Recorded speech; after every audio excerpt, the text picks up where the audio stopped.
ચલો બેટા, સ્ક્રીન દેખાય છે બધાને? હા સર. અને અવાજ પણ ક્લિયર આવે છે, બરાબર? હા. ઓકે, પહેલી રીડ છે the journey of my life from earth two Everest.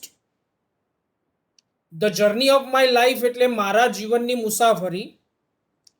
From earth two Everest એટલે કે પૃથ્વી ઉપરથી શરૂ કરીને એવરેસ્ટ શિખર સુધી. આ પાઠ લખ્યો છે અરુણિમા સિંહાએ. હવે અરુણિમા સિંહાને તો બધા ઓળખતા હશો. કોણ છે Arunima Sinha? National level volleyball player. Okay, national level volleyball player છે. એના વિશે શું જાણો છો તમે?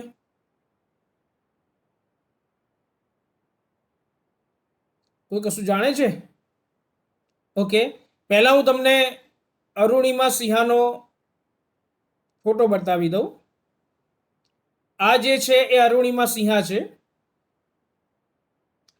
એમનો જે ડાબો પગ છે એ ડાબો પગ કપાઈ ગયો હતો. એ આર્ટિફિશિયલ લેગ છે, એટલે કે ડુપ્લિકેટ કૃત્રિમ પગ છે.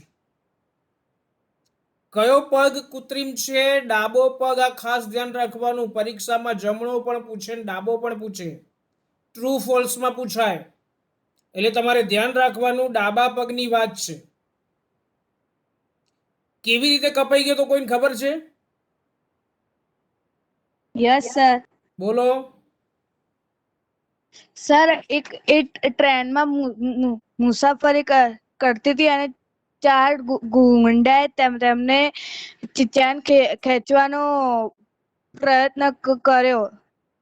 ત્યારે તે પછી ગુંડાઓએ ટ્રેનમાંથી ફેંકી દીધી અને બાજુમાંથી ટ્રેન આવતી હતી તો એને ડાબો પગ એમને ગુમાવી દીધો. સરસ. તો આપણે આ વસ્તુ સમજવાની છે. હવે પાઠ હું સમજાવું છું. આજે, કાલે અને પરમ દિવસે જે ચાલશે એના પાઠમાંથી ટ્રુ ફોલ્સ, વાક્ય સાચું છે કે ખોટું, એ તમારે શોધવાનું છે. એનો ટેસ્ટ રવિવારે આવશે, બરાબર? સાચું છે કે ખોટું એ આપણે શોધવાનું છે. તો પહેલા તો આપણે જોઈ લઈએ. અરુણિમા સિંહાની વાત કરીએ તો Arunima Sinha was a national level volleyball player. Arunima Sinha એ રાષ્ટ્ર કક્ષાના, નેશનલ લેવલ એટલે રાષ્ટ્ર કક્ષાના વોલીબોલ પ્લેયર હતા. When she was travelling on a train, સમજો, જ્યારે અરુણિમા સિંહા ટ્રેનમાં મુસાફરી કરી રહ્યા હતા, ટ્રાવેલિંગ ઓન અ ટ્રેન એટલે ટ્રેનમાં મુસાફરી કરી રહ્યા હતા, ત્યારે some thugs tried to snatch her golden chain. ત્યારે ટ્રેનમાં બધા સરખા પ્રકારના માણસો ના હોય, અમુક ઠગ પણ હોય. અહીંયા ઠગ શબ્દ આપ્યો છે. અહીંયા મેં જે શબ્દો હાઇલાઇટ કરેલા તમને બધા શબ્દો દેખાય છે ને, એ થોડા હાર્ડ વર્ડ છે. એ હાર્ડ વર્ડ આપણે સમજવાના છે અને હાર્ડ વર્ડ તમારે એના મિનિંગ સાથે નોટબુકમાં ઉતારવાના છે, બરાબર? એટલે પછી આનું રેકોર્ડિંગ લેક્ચર મોકલું ને એટલે તમારે ઉતારી લેવાના. ઠગ શબ્દ છે. ઠગ એટલે ઇંગ્લિશ ટુ ઇંગ્લિશ મિનિંગ પણ આપણે યાદ રાખવાનો છે. અ મેન હુ એક્ટ્સ વાયોલેન્ટલી. અમુક માણસો કે જે હિંસક હોય, એસ્પેશિયલી ટુ કમિટ અ ક્રાઇમ, ખાસ કરીને એવા માણસો કે જે ક્રાઇમ કરતા હોય, ગુનો કરતા હોય, તો એવા માણસને ઠગ કહેવાય, બીજા લોકોને છેતરી જાય એવા. તો જ્યારે એ ટ્રેનમાં મુસાફરી કરી રહ્યા હતા ત્યારે some thugs tried to snatch her golden chain. Arunima સિંહાએ જે સોનાની ચેન પહેરી હતી, અરુણિમા સિંહા હતા ને, એમને સોનાની ચેન પહેરી હતી. તો અમુક ઠગ હતા ને, એ ઠગે શું કર્યું? એ સોનાની ચેન ખેંચવાનો પ્રયત્ન કર્યો. સ્નેચ, સ્નેચ શબ્દનો અર્થ થાય છે સાઇઝ હેસ્ટીલી, જેને કહેવાય આંચકી લેવું, ખેંચી લેવું. સ્નેચ શબ્દનો અર્થ છે, ઇંગ્લિશ ટુ ઇંગ્લિશ મિનિંગ છે સાઇઝ હેસ્ટીલી. તમને એમ પૂછે પરીક્ષામાં કે find out the similar word of says hastily from the passage. તમને જે ફકરો આપ્યો છે એ ફકરામાંથી says hastily નો સમાનાર્થી શબ્દ શોધો. તો એ સ્નેચ આવે, જેને ગુજરાતીમાં કહેવાય આંચકી લેવું. તો અમુક ઠગે શું પ્રયત્નો કર્યા? તો એની જે ગોલ્ડન ચેન હતી ને, સોનાની ચેન, એ ખેંચવાના પ્રયત્નો કર્યા. શી ફોટ બેક, અરુણિમા સિંહાએ વળતી લડત આપી. But was thrown out of the speeding train, Arunima એ બધા જે ઠગ હતા, જે ગુંડાઓ હતા, એ બધાની સામે લડી. પરંતુ એ તો છોકરી હતી, એટલે એટલા બધા ગુંડાની સામે એકલી તો કેવી રીતે લડી શકે? એટલે બધા ગુંડાઓએ ભેગા થઈને શું કર્યું? એને જે સ્પીડિંગ ટ્રેન હતી, સ્પીડિંગ એટલે મૂવિંગ ફાસ્ટ, બહુ જ ઝડપથી દોડતી હોય ને, મૂવિંગ ફાસ્ટ જેને કહેવાય, ઝડપથી દોડતી જે ટ્રેન હતી, એ ઝડપથી દોડતી ટ્રેનમાંથી એને થ્રોન આઉટ શબ્દનો અર્થ થાય બહાર ફેંકી દેવું, એને બહાર ફેંકી દીધી. And lost her left leg, અને એણે પોતાનો ડાબો પગ ગુમાવ્યો. This happen when she was 24, અને આ ઘટના ક્યારે બની? જ્યારે એ 24 વર્ષની હતી ત્યારે. બરાબર? તમને પરીક્ષામાં પૂછે અથવા ટ્રુ ફોલ્સમાં પૂછે કે Arunima lost her leg when she was 27, તો 27 હોય તો ખોટું પડે, આપણે 24 હોય તો જ સાચું આપવાનું છે. એટલે એને આ ઘટના ત્યારે બની જ્યારે એ 24 વર્ષની હતી.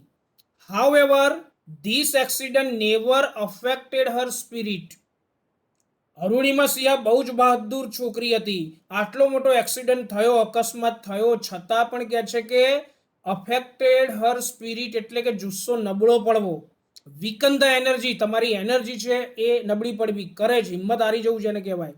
તો અરુણિમા સિંહા આટલો મોટો પ્રસંગ બન્યો, ખરાબ પ્રસંગ, છતાં પણ એ હિંમત હારી નહીં. At All India Institute of Medical Sciences Delhi an artificial leg was fitted. હવે એક્સિડન્ટ થયા પછી એને ક્યાં દાખલ કરવામાં આવી? તો All India Institute of Medical Sciences, જેને ટૂંકમાં શું કહેવાય? કોઈ કહેશે? એમ્સ કહેવાય. તો એને દિલ્હીમાં આવેલી એમ્સ હોસ્પિટલમાં દાખલ કરવામાં આવી, અને ત્યાં આગળ an artificial leg was fitted. Artificial શબ્દનો અર્થ થાય છે અનનેચરલ, જેને આપણે ડુપ્લિકેટ કહીએ છીએ, અનનેચરલ, કૃત્રિમ. એને કૃત્રિમ પગ નાખવામાં આવ્યો, બનાવટી પગ નાખવામાં આવ્યો. અ યર લેટર, એક વર્ષ પછી, she was retrained as a mountaineer. એને એક્સિડન્ટ થયા એના એક વર્ષ પછી, એટલે કે એને જે કૃત્રિમ પગ નાખ્યો ને, ડુપ્લિકેટ પગ, એ ડુપ્લિકેટ પગ નાખ્યાના એક વર્ષ પછી એણે પોતે માઉન્ટેનિયર તરીકેની ટ્રેનિંગ લીધી. હવે માઉન્ટેનિયર એટલે જે લોકો પર્વત ઉપર ચડતા હોય ને, તો એ પર્વતારોહકો જેને કહેવાય, તો એ પર્વતારોહકોનું ઇંગ્લિશ નામ છે માઉન્ટેનિયર. તો માઉન્ટેનિયર તરીકેની એને તાલીમ આપવામાં આવી. And became the first female with an artificial leg to scale mount Everest. અને એ આ વિશ્વની એવી પહેલી સ્ત્રી બની કે જેને ડુપ્લિકેટ પગ ફિટ કરવામાં આવેલો હોય અને માઉન્ટ એવરેસ્ટ શિખર સર કર્યું હોય એવી દુનિયાની પહેલી સ્ત્રી બની. બરાબર છે? તો to scale mount Everest, scale એટલે ચઢાણ કરવું, ઉપર ચડવું જેને કહેવાય, મુશ્કેલીથી ચડવું, climb to the top of with difficulty, ખૂબ જ મુશ્કેલીથી ચડવું, એને સ્કેલ કહેવાય.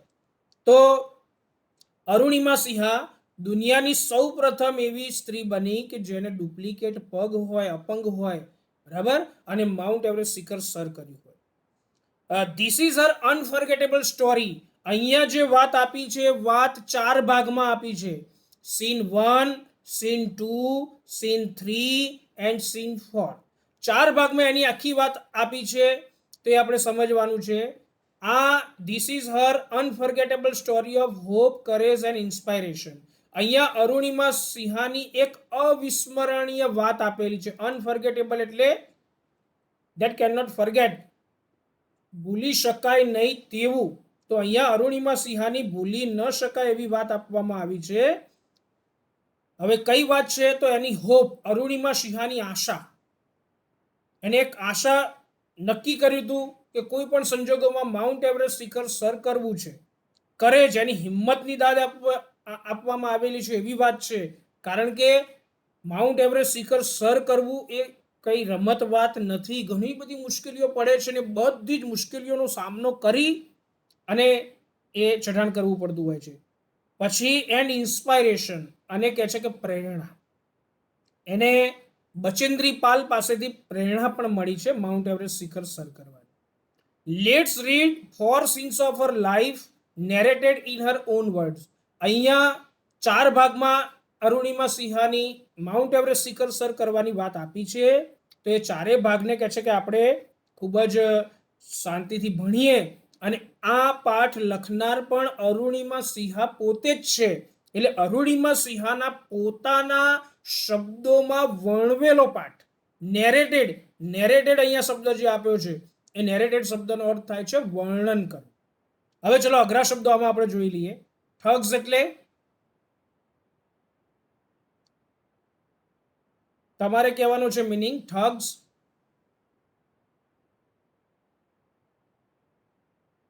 અવાજ સંભળાય બેટા બધાને?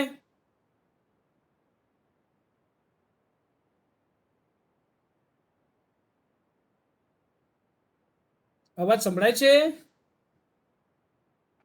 હા સર. હા સર. ઓકે, ઠગનો અર્થ શું થાય?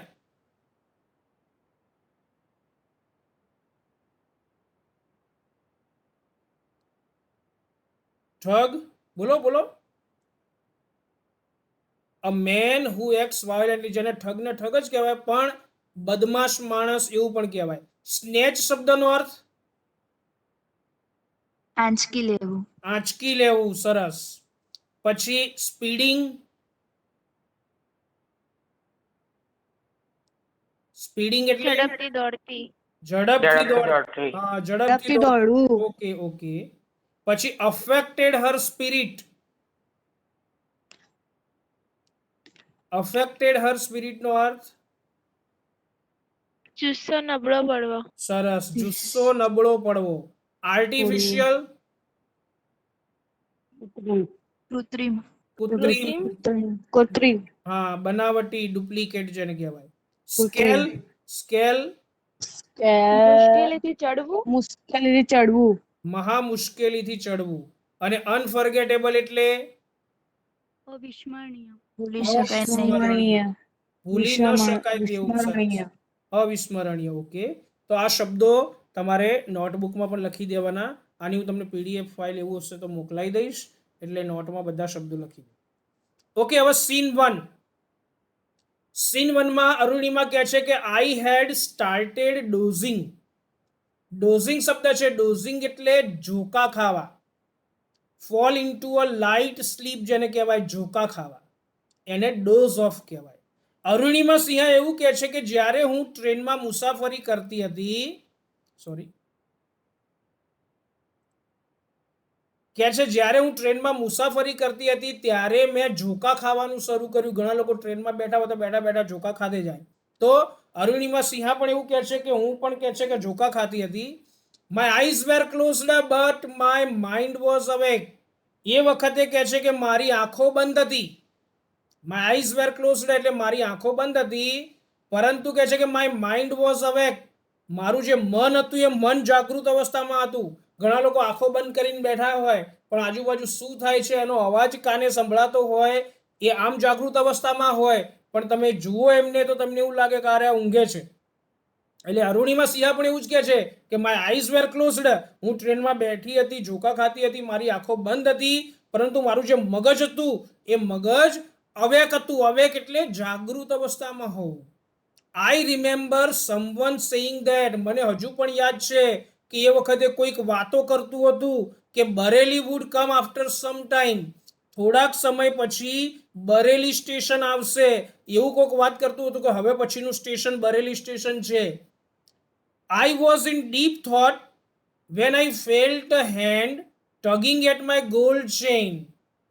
અરુણિમા સિંહા કહે છે કે I was in deep thought એટલે કે હું ખૂબ જ ઊંડા વિચારમાં હતી. ક્યારે? તો when I felt a hand tugging at my gold chain. મને એવું લાગ્યું કે કોઈક મારી જે સોનાની ચેન છે એ સોનાની ચેનને ખેંચી રહ્યું છે, એવું મને લાગ્યું. કે હું ખૂબ જ ઊંડા વિચારમાં હતી. ટગિંગ, ટગિંગ શબ્દનો અર્થ થાય છે આંચકો મારી ખેંચવું, જેને કહેવાય pull with jerk. Pull with jerk એટલે આંચકો મારીને ખેંચવું. તો કોઈક મારી સોનાની ચેન આંચકો મારીને ખેંચતું હતું એ વખતે અરુણિમા સિંહા કહે છે કે હું ખૂબ જ ઊંડા વિચારોમાં હતી, પરંતુ a girl six sense is always Har best companion. પરંતુ કે છે કે દરેક છોકરીના અંદર એક સિક્સ સેન્સ હોય છે. સિક્સ સેન્સ એટલે છઠ્ઠી ઇન્દ્રિય જેને કહેવાય, કોઠાસૂઝ સાદી ભાષામાં કહીએ તો દરેક છોકરીના અંદર એક કોઠાસૂઝ હોય છે. ભલે એની નજર તમારા પ્રત્યે ના હોય, પરંતુ એના અંદર કોઠાસૂઝ છે કે આ માણસ આ રીતે બેઠો છે, આ રીતે એની સામે જોઈ રહ્યો છે, તો એનો ઈરાદો શું હશે એ દરેક છોકરીને તરત સમજણ પડી જાય છે. તો અહીંયા પણ અરુણિમા સિંહા કહે છે કે દરેક છોકરીના અંદર એક કોઠાસૂઝ હોય છે, અને કોઠાસૂઝ જ એનો સાચો સાથી છે. અહીંયા કમ્પેનિયન શબ્દનો અર્થ થાય સાથી. I instinctively open my eyes. Instinctively એટલે સહજપણે. કોઈક આપણે આંખો બંધ કરીને બેઠા હોઈએ પણ આપણે સોનાની ચેન પહેરી હોય, કોઈ ખેંચતું હોય તો સહજપણે આપણે શું કરીએ, તરત આપણી આંખો ખોલી દઈએ. તો એવી રીતે અરુણિમા સિંહા કહે છે કે મેં પણ નેચરલી, ખૂબ જ સહજપણે મેં પણ મારી આંખો ખોલી દીધી. And saw 4 or 5 young men around me. અને મેં મારી આંખો ખોલીને જોયું તો મારી આજુબાજુ 4 કે 5 યુવાન છોકરાઓ ઉભેલા હતા. મારી આજુબાજુ થઈ ગયેલા હતા 4 કે 5 યુવાન છોકરાઓ. Their drunken looks and behavior gave me an inkling of their intention. હવે એ જે 4-5 છોકરાઓ હતા, એ 4-5 છોકરાઓનો દેખાવ કેવો હતો? ડ્રંકન એટલે ઇન્ટોક્સિકેટેડ કહેવાય, જેને આપણે કહીએ છીએ કે દારૂ પીધો હોય એવો. એમનો દેખાવ દારૂ પીધો હોય એવો દેખાવ હતો. એટલે એમના દારૂ પીધેલા દેખાવ ઉપરથી અને એમનો બિહેવિયર એટલે વર્તન, એમના દેખાવ અને એમના વર્તન ઉપરથી gave me N inkling of their intention. એના ઉપરથી મને ખબર પડી ગઈ કે એમનો ઇન્કલિંગ એટલે ઈરાદો. ઇન્કલિંગ શબ્દનો અર્થ થાય છે અ સ્લાઇટ હિન્ટ, જેને અણસાર અથવા ઈરાદો કહેવાય. તો એમનો ઈરાદો શું હતો એ ઈરાદાની મને ખબર પડી ગઈ. I stood up in a flash. મેં જેવા એમને જોયા અને એમનો ઈરાદાની મને ખબર પડી, તરત જ પલવારમાં. ઇન અ ફ્લેશ એટલે વીજળીનો ચમકારો કેટલો ઝડપી થાય છે, એવી રીતે કહે છે કે મેં પલવારમાં અથવા ક્ષણવારમાં, જેને કહેવાય ઇન્સ્ટન્ટલી, સડનલી, અચાનક અરુણિમા સિંહા કહે છે કે હું ત્યાંથી ઊભી થઈ ગઈ. To tell them that I had no intentions of parting with my chain. મેં એમને સ્પષ્ટપણે કહી દીધું કે હું મારી આ જે સોનાની ચેન છે, એ સોનાની ચેન હું તમને કોઈ પણ સંજોગોમાં આપવાની નથી. તમારો ગમે તે ઈરાદો હોય, પણ હું મારી પાર્ટિંગ વિથ એટલે ગુમાવવું, બી સેપરેટેડ ફ્રોમ અથવા લૂઝ કહેવાય. હું મારી આ જે સોનાની ચેન છે, એ સોનાની ચેન કોઈ પણ સંજોગોમાં ગુમાવવાની નથી. આ સોનાની ચેન ખોવાનો મારો કોઈ જ ઈરાદો નથી, એવું મેં એમને સ્પષ્ટપણે કહી દીધું. અને એટલે શું થયું? સો દે કેમ ટુગેધર એટ મી. અને મેં સોનાની ચેન આપવાની ના પાડીને, એટલે હવે 4 કે 5 જે છોકરાઓ હતા ને, એ બધા ભેગા થઈ અને મારી સામે આવવા લાગ્યા. આવું અરુણિમા સિંહા કહે છે. ચલો હવે મને અઘરા શબ્દોના જવાબ આપો. ડોઝિંગ એટલે? ઝોકા ખાવા. ટગિંગ? આંચકો મારી ખેંચી લેવું. સરસ, આંચકો મારી ખેંચી લેવું. Six sense? છઠ્ઠી ઇન્દ્રિય. છઠ્ઠી ઇન્દ્રિય, પણ બીજી રીતે કહીએ તો કોઠાસૂઝ. કોઠાસૂઝ એટલે પરિસ્થિતિ જોઈને આપણને એ પરિસ્થિતિની ખબર પડી જાય ને, એને કોઠાસૂઝ કહેવાય. ઇન્સ્ટિંક્ટિવલી? સહજપણે, જેને ઇંગ્લિશમાં કહેવાય નેચરલી. પછી ડ્રંકન? દારૂ પીધેલો હોય એવો એને ડ્રંકન કહેવાય. ઇન્કલિંગ? ઈરાદ કે અણસાર કહેવાય. આમ અમુક વસ્તુની આપણને અણસાર થઈ જાય, બરાબર છે, જેને આપણે હિન્ટ કહીએ છીએ, ને એ જ વસ્તુ ઇન્કલિંગ છે. પછી ઇન અ ફ્લેશ? પળવારમાં કે ક્ષણવારમાં કહેવાય જેને, બરાબર છે. પછી પાર્ટિંગ વિથ? ગુમાવવું. લૂઝ કહેવાય.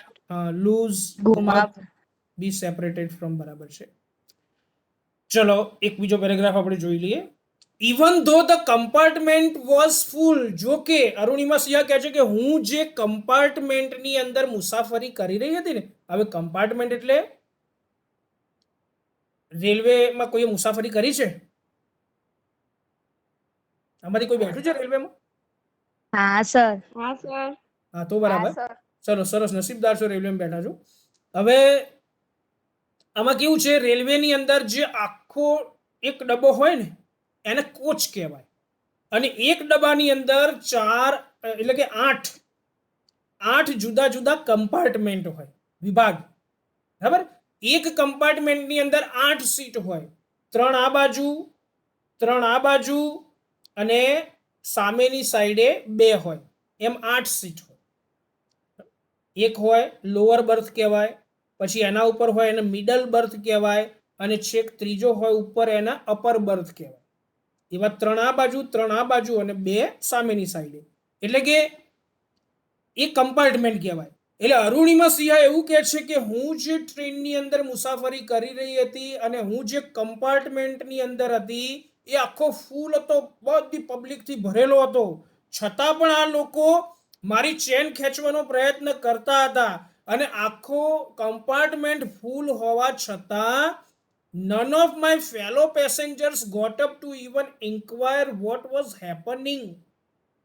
કહે છે કે ઘણા બધા માણસો આખા કમ્પાર્ટમેન્ટમાં હતા, પરંતુ એ કમ્પાર્ટમેન્ટમાંથી એક પણ પેસેન્જર, ફેલો પેસેન્જર એટલે સાથે મુસાફરી કરનાર જે હોય ને એને ફેલો પેસેન્જર્સ કહેવાય, તો એક પણ મુસાફરે કહે છે કે ઊભા થઈને એ પૂછવાનો પ્રયત્ન ના કર્યો. ઇન્ક્વાયરી એટલે પૂછપરછ કરવી.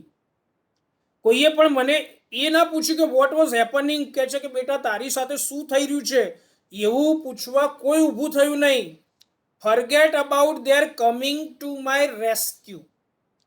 રેસ્ક્યુ એટલે બચાવ કરવો. કોઈ પણ વ્યક્તિ મારો બચાવ કરવા માટે આવ્યા નહીં. બ્રિંગિંગ આઉટ ઓફ ડેન્જર અથવા સેવ.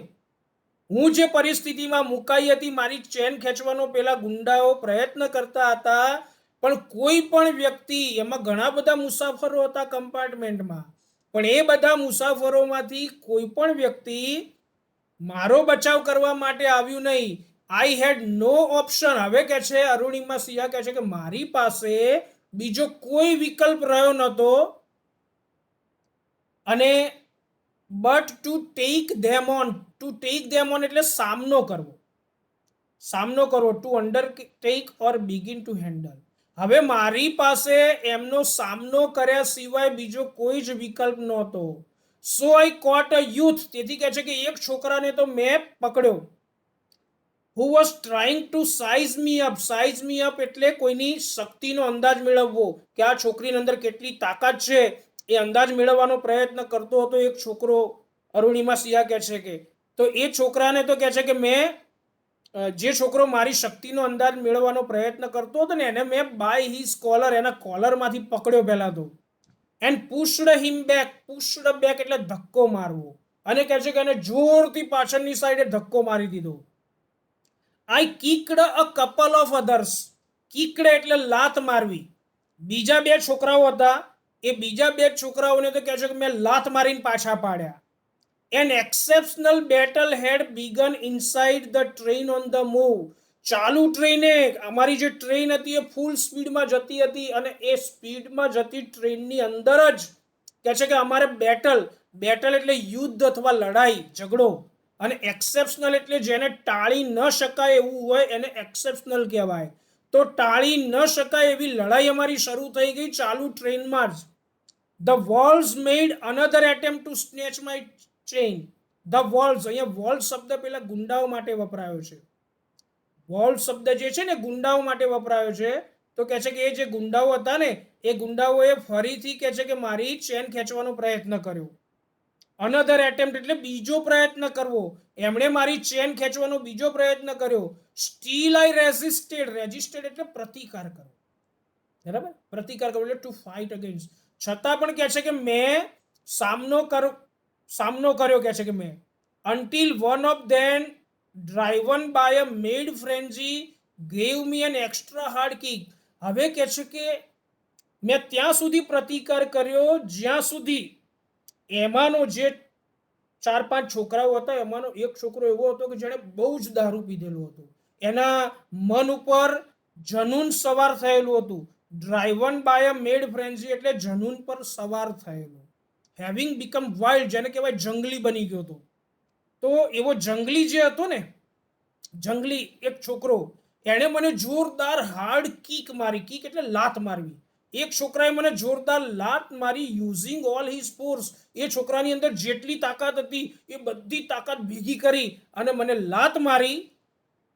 Of balance. હવે એને લાત મારી એટલે શું થયું? ઓફ બેલેન્સ એટલે મેં મારું સંતુલન ગુમાવી દેવું. ઓફ બેલેન્સ એટલે હેવિંગ અનસ્ટીડી અથવા હેઝ લોસ્ટ બેલેન્સ. મેં મારું સંતુલન ગુમાવી દીધું. એને જોરદાર લાત મારી એટલે મને સંતુલન રહ્યું નહીં. I could not recover in time. હવે કહે છે કે ખૂબ જ સમયસર હું રિકવર થઈ શકી નહીં, કારણ કે એને જોરદાર લાત મારી એટલે મારું બેલેન્સ જતું રહ્યું. આઈ literally flew out of the train. અને આઈ લિટરલી એટલે ખરેખર, જેને એકચ્યુઅલી કહેવાય. અને કહે છે કે ખરેખર એને એવી જોરદાર લાત મારી કે હું flew out of the train એટલે કે ટ્રેનની બહાર જતી રહી. મારું સંતુલન જતું રહ્યું, બેલેન્સ ના રહ્યું, એટલે એની લાતથી હું ટ્રેનની બહાર પડી. Steel holding my mobile phone. જો કે મારો જે મોબાઈલ ફોન હતો એ મોબાઈલ ફોન મારા હાથમાં જ હતો. મેં મારો મોબાઈલ ફોન છોડ્યો નહોતો. અહીંયા ચલો રેસ્ક્યુ શબ્દ છે. રેસ્ક્યુનો અર્થ શું થાય?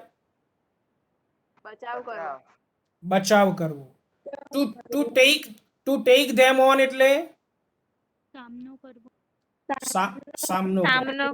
બરાબર, સામનો કરવો. Size me up. શક્તિનો અંદાજ મેળવવો. સરસ. એના અંદર કેટલી તાકાત છે એ માપવી. રેઝિસ્ટેડ. પ્રતિકાર કરવો. વિરોધ કરવો, પ્રતિકાર કરવો, જેને કે વિરોધ કરીએ ને એ કહેવાય. ડ્રાઇવન બાય અ મેડ ફ્રેન્ઝી એટલે જનૂન પર સવાર થયેલ. જનૂન પર સવાર થયેલો અથવા તો જંગલી જેને કહેવાય. બરાબર. પછી ઓફ બેલેન્સ. સંતુલન ગુમાવવું. સંતુલન ગુમાવવું. અને લિટરલી એટલે ખરેખર. સરસ. હવે ઓકે. હવે આટલું મેં જે ચલાવ્યું છે ને બેટા તમને, આટલું તમારે આના શબ્દો પણ લખી દેવાના. બરાબર છે.